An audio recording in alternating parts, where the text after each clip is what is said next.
तो बच्चों आज हम जो है कक्षा 9वीं विज्ञान विषय पढ़ने वाले हैं और आज हम पढ़ने वाले हैं कोशिका के बारे में। तो आप लोग जो है 8वीं कक्षा में भी इसको पढ़े हुए हैं, कोशिका है ना। तो फिर से एक बार पुनः देखते हैं कि कोशिका क्या है। जैसे आप अपने आसपास बहुत सारे जीव देखते हैं, जीव जंतु पेड़ पौधा देखते हैं, तो हम ये पाते हैं कि उनका सभी का शरीर जो है इससे मिलकर के बना है कोशिका। तो आइए पढ़ते हैं कोशिका के बारे में, है ना। ठीक है, उससे पहले कुछ एक चित्र दिखा देता हूँ। जैसे ये आप लोग पढ़े हैं, है ना, ये दिख रहा है। तो ये अमीबा का चित्र है, आप पिछली कक्षा 8वीं में पढ़ चुके हैं।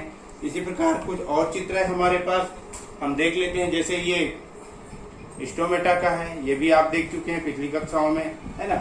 इसी प्रकार है कुछ बैक्टीरिया, ठीक है। तो ये कैसे जीवाणु है ना। तो अमीबा को हम लोग जैसे क्या कहते हैं, एक कोश के जीवाणु। तो आज पढ़ते हैं कोशिका। तो कक्षा 9वीं का जीवन की इकाई 6, उसका शीर्षक है जीवन है कोशिका, है ना। तो सबसे पहले हम देखते हैं कोशिका की खोज किसने की।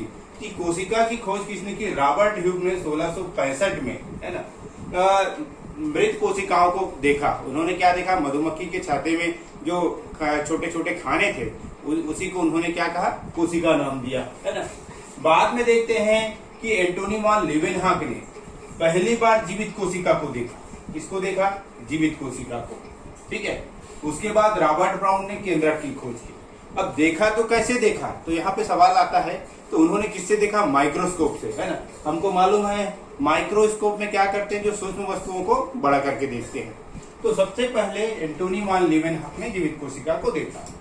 अब यदि हम देखें तो कोशिका क्या है, कोशिका किसी भी जीवों की संरचनात्मक और क्रियात्मक इकाई होती है। क्या कहते हैं इसको, प्रत्येक जीव जो है कोशिकाओं से मिलकर के बना है। उसकी जो कार्य है वो पूरी कोशिकाओं पर निर्भर होती है, इसीलिए इसको क्या कहा गया है, संरचनात्मक और क्रियात्मक इकाई।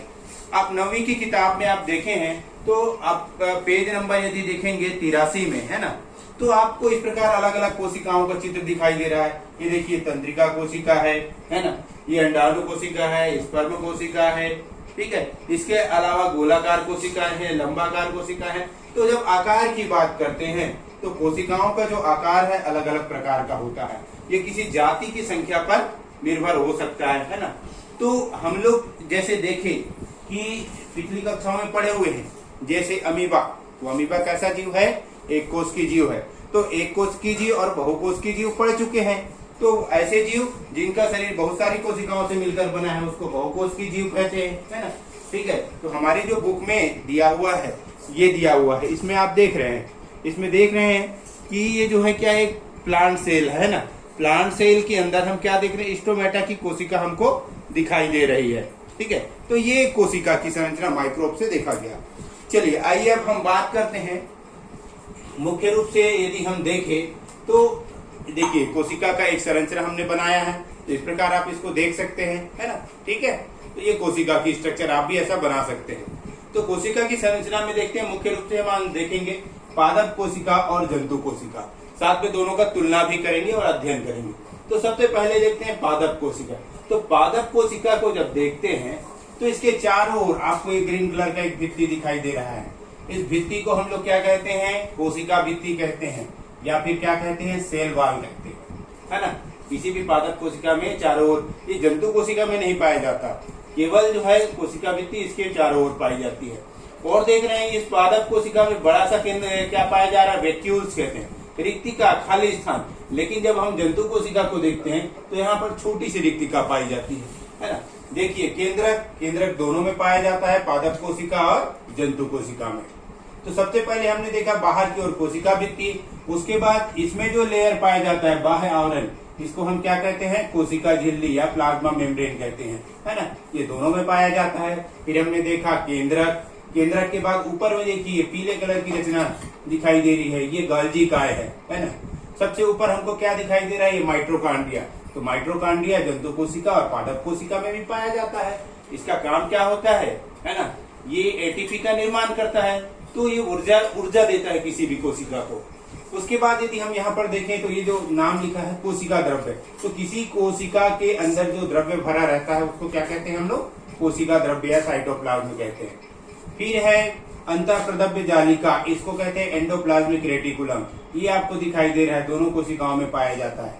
इसके अलावा लाइसोसोम, ये छोटी गोलाकार रचना दिखाई दे रही है, इस रचना को क्या कहते हैं हम लोग? लाइसोसोम कहते हैं। फिर यहाँ लास्ट में आपको दिखाई दे रहा है क्लोरोप्लास्ट। तो ये जो क्लोरोप्लास्ट वाली संरचना है, ये केवल किसमें पाया जाता है? पादप कोशिका में पाया जाता है। जंतु कोशिकाओं में क्लोरोप्लास्ट नहीं पाया जाता। तो ये अंतर भी है। देखिए अंतर की बात करें तो मुख्य अंतर जो है, इसके चारों ओर कोशिका भित्ति पाई जाती है, इसमें नहीं पाया जाता है। इसके अंदर क्लोरोप्लास्ट पाया जाता है, इसमें नहीं पाया जाता है। इसमें जो रिक्तिका होती है, वो रिक्तिका कैसी होती है? बड़ी होती है। जबकि जंतु कोशिकाओं में रिक्तिकाएं या तो नहीं पाई जाती, और पाई जाती है तो छोटी पाई जाती है। तो इस प्रकार आप संरचना बनाइए और इसके भागों को याद कीजिए। ठीक है। अब कुछ प्रश्न है आपके लिए जो कल आप हमको बताएंगे।